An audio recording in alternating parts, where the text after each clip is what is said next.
So the ICE situation has gotten bad enough that it's a possible government shutdown now because of how the Democrats are treating it. And they're very, very happy with the results of what they're doing in Minnesota, by the way. The Abraham Lincoln has finally gotten into the Middle East and is now within striking distance of Iran. And I'm glad, but I'm also kind of upset because it seems like we haven't done much to lift a finger to help the Iranians at this point, with something like 35,000 people apparently recorded killed, which seems like to be a lot. Democrat politicians should probably all be indicted for different crimes, to be honest. As we're discovering, their list of crimes are almost endless at this point, and it just seems to be getting crazier, bigger, and crazier. Twice crazy. And the Democrats are finally admitting that they are willing to rig elections. And they're coming open about it. Totally open about it. And you'll hear it here. Welcome to the Ripple Effect.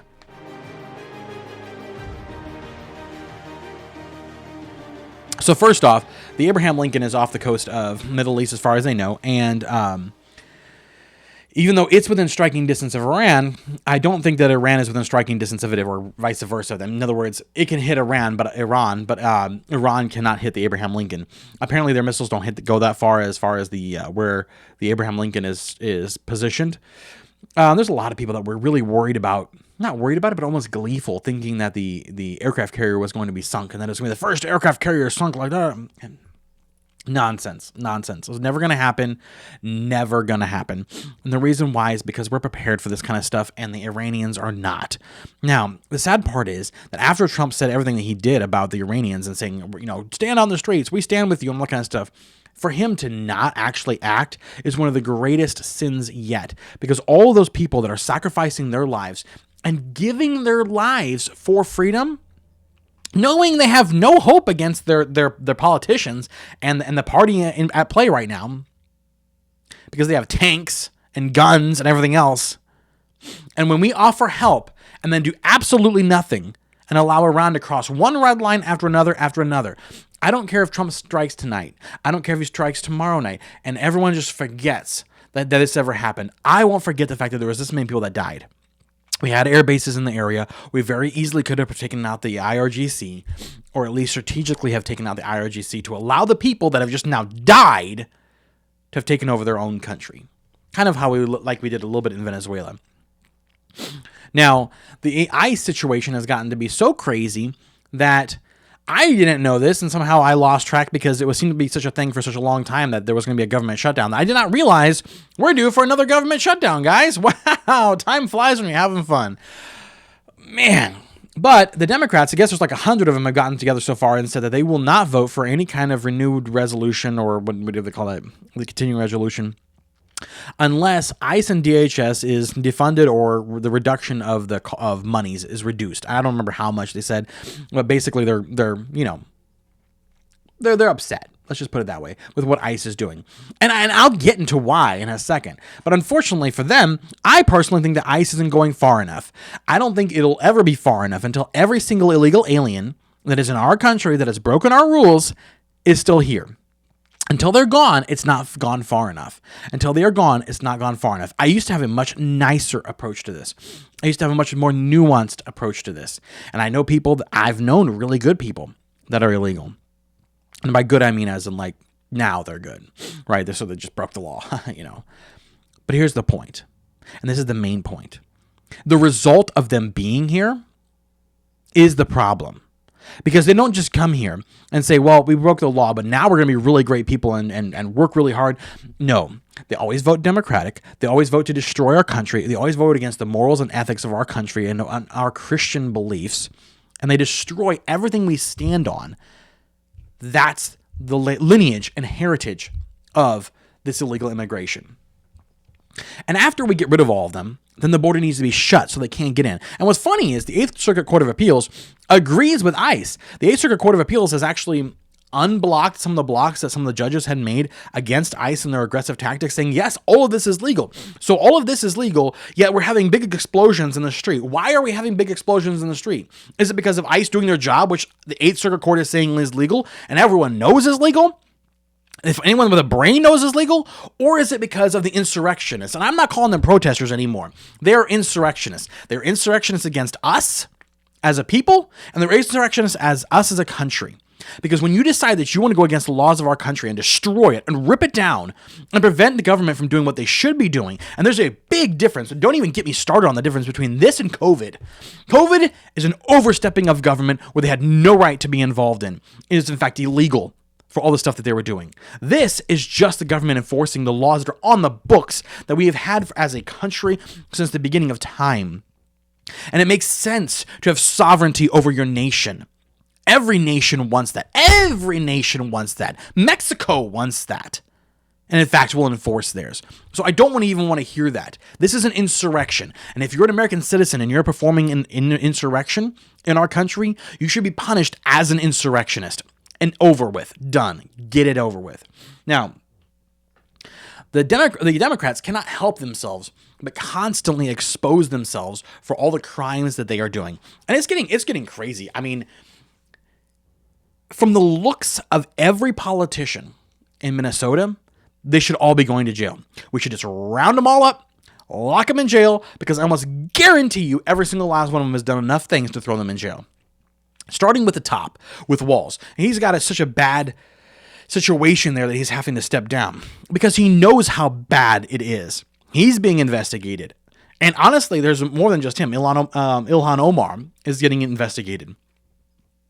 Someone pointed out, she comes to the United States as a refugee, never works a really good job or anything like that, gets involved in politics, and is now worth all of a sudden $44 million. It's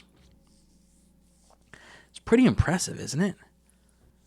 That's some serious tactics there.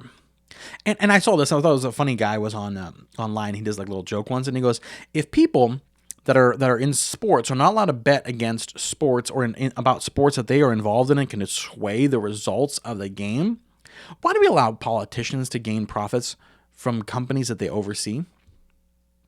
Good question. But starting with Walz, talking about how this is a civil war, and talking about he was going to bring in the National Guard to attack the federal agents that are there. That's insurrection. That's against the Supremacy Clause. That could throw him in jail and should throw him in jail. He should be thrown in jail. He should be thrown in jail. Yes, the governor of Minnesota should be thrown in jail for breaking the law. And then it gets even worse. As if that's not bad enough, his assistant governor, is known. Did I say mayor or governor? Whatever. Long story is, he's the governor. His assistant, she is apparently an admin on the Signal, which is like a messaging group. It's kind of like a texting group, but it's like a secure, encoded kind of thing for these insurrectionists. So all these insurrectionists are burning down Minnesota. She's an admin on their stuff. Not even like her assistants are admins on this. She is an admin on this. So what do you say about a politician that is involved in going against the federal government, where they legally have a right to continue doing what they're doing, the federal government does? It's insurrection, it's against the Supremacy Clause, and she should be in jail. She should be in jail. They all need to go to jail. And then Ilhan Omar and all of their nonsense and all the Somalis that are going through feeding into their pockets. And I mentioned this before, and I'll mention it again.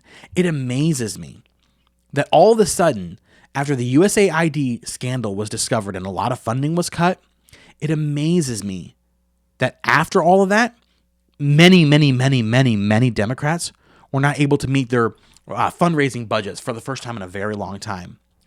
You mean it's almost like to hold power, the Democrats have to have scandals and fraud, because they can't do it without the fraud. So they have these, it's basically like a mobster ring. And as soon as you start cutting their funding, they start screeching like a bunch of idiots. Well, that's not even the worst part. It gets even worse. So this is what I was talking about when I said that the Democrats are finally admitting that they rig elections. I don't even want to hear anybody out there going, you need to say allegedly. You need to say, no, they're admitting it. They're full on admitting. What do you mean alleged? They're full on admitting it at this point. So Virginia House Bill 1442 is a bill that is not going to allow ICE within 40 feet of an an election polling place. Wait, I'm sorry, what?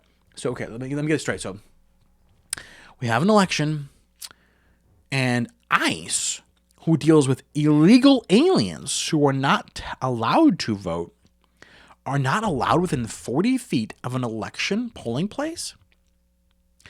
Why would that be? It's like they're literally saying it to your face. We rig elections. Are we so stupid as to not understand what they're saying? But it gets worse. I looked up exactly what it says because I thought this was interesting. So the 40-foot restriction applies not only to election polling places, but also a meeting place for the local electoral board while they're canvassing or ascertaining election results. So not only are they openly admitting that a bunch of illegals are at these polling stations. So much so that if ICE just happens to show up at a polling station, they're going to be rounding up a bunch of illegals. That's how bad it is. Because ICE isn't going to show up to a polling station if there's no illegals there, because they're not. Who are they going to grab? There's no one to grab. They have to grab illegals. So they're admitting to that. But they're not even finished there. They're admitting that illegals are on the election board. Hopefully that joggles your mind. Hopefully that blows your mind and says, wait, what?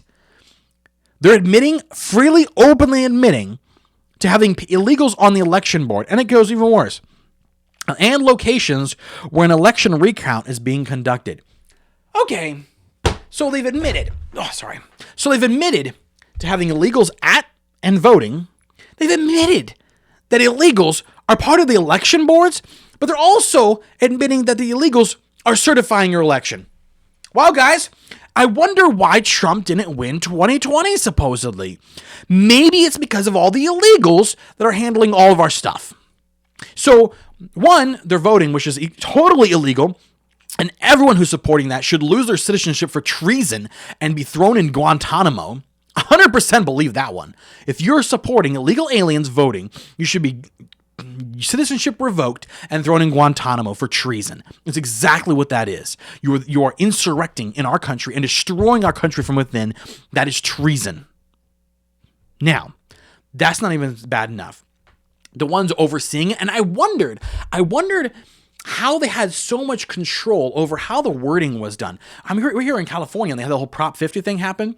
And they worded it so badly, not badly, they did it unintentionally, did it very intentionally, but they worded it in such a way so that everyone who wanted to leave the third-party districting voted accidentally for the partisan one, the Democratic one.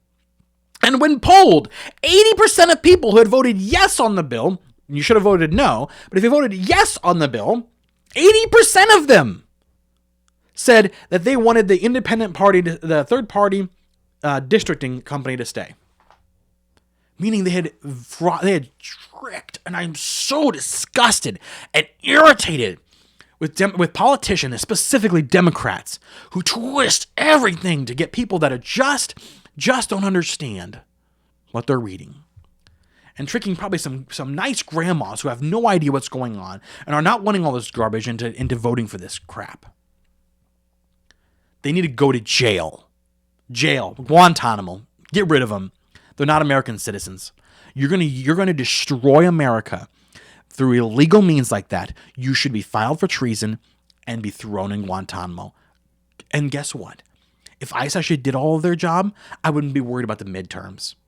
Because probably most of the illegals would be so arrested everywhere. And you could see them in Minnesota. They're literally, with all the fights that they're having, they're still carting them out in literal buses. That's how many people they're having to kick out of illegals.